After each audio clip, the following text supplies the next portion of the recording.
I guess you can call me a closet ghost hunter, or at least an armchair enthusiast, because I enjoy all the shows and I often use my EVP recorder when I find myself in new surroundings. Sometimes I use it when I feel that place is creepy or old. Even though I'm a big fan of ghost stories, I do try to be a little bit skeptical. This event happened earlier this year when my grandpa was put in a nursing home. He suffers from dementia, but for the most part, I can still hold an intelligent conversation with him. That's what makes this story so frustrating for me, because it's hard to try and sort through what actually happened and what I perceived based on what I was told.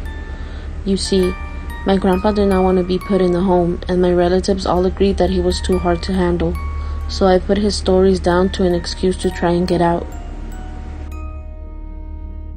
Still, I did my best to keep a clear head while I prepared to investigate the nursing home, after Grandpa told me that someone was hiding under his bed. Every time I visited him, I saw that he had an elaborate ritual for getting out of bed, using the chair to crawl on or jump away, essentially skipping the part where his feet would touch the side of the bed. He said that there was a crazy man waiting, laughing and teasing him through the night. I told him that he'd seen too many ghost stories. I wanted to ease his fears, but truth be told, I was also trying to calm myself down. Even though I'm 32 years old, and I have a certain amount of toughness, the idea of a crazy ghost haunting my grandpa gives me the creeps. One night, I decided to stay a little later to see what I could capture. We were sitting at the table near his bed when I asked Grandpa if I could check the bed out. For some reason, he freaked out and he left the room, telling me that he didn't want to be a part of whatever was going to happen. I was annoyed, but at the same time also happy to get the chance to check it out without him getting in the way. As soon as he walked out the room, a chill came over me, but I told myself it was just nerves. I went over to the bed and flickered the switch on my EVP recorder on, noticing that the chill was worse the closer I got to the bed. You know that electric charge you get when you're scared? Ramp that up to 1,000% and you'll get the idea about how I felt.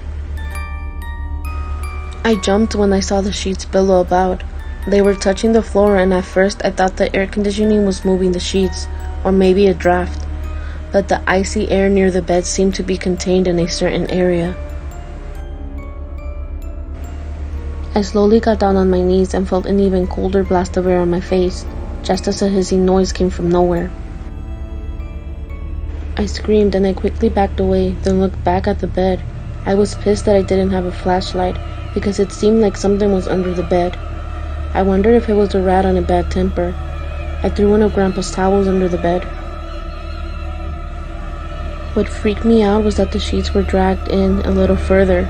Just then, Grandpa and the nurse came back in, so I looked a little foolish. I got up, but right away the hissing noise came back, louder this time. Grandpa yelled, "That's it! He's back, I told you!" But the nurse told him he was just imagining it. She went over and yanked the sheets back. Nothing was there. What was even more annoying was that I didn't capture anything, but I really felt like Grandpa was telling the truth. Funny enough, he got to move to a different room, where he feels safer. The thing is, we never found out what exactly was under the bed. It seems silly to think it might follow him to his new room, but if I'm honest, it doesn't concern me a bit.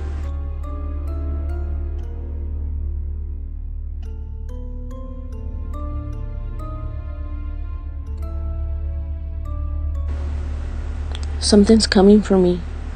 I know that it sounds crazy, but I feel it getting closer. I'm too scared to tell anyone I know because I'm afraid it will come true if the words leave my lips, which is why I'm writing it here anonymously. Just like the shadows, I am invisible here. I've never been overly religious, but I've been keeping the Bible under my pillow. I kidded myself that if I kept it in my hand, I would be safe. I never stopped the sound of the dragging feet on the carpet in my hallway. I assumed they were feet. It happens after midnight. when everyone else is asleep, apart from me. It all started after I did the thing I won't mention. I was only dabbling, but even then, that must have been a sin. I know that something was watching me. It's been stalking me every night, staying in the shadows and creeping closer and closer. First, I hear the strange beak clacking and chattering. I can't think of what else that sound could be. If that's not bad enough, the claws being dragged along the walls send shivers straight down my spine. My father thinks the scratches are from my brother when he sleepwalks. I let it be, but my brother looks at me helplessly, taking the blame. But why? Maybe he knows my fate? The thing is, that thing doesn't visit him. Every night it gets closer.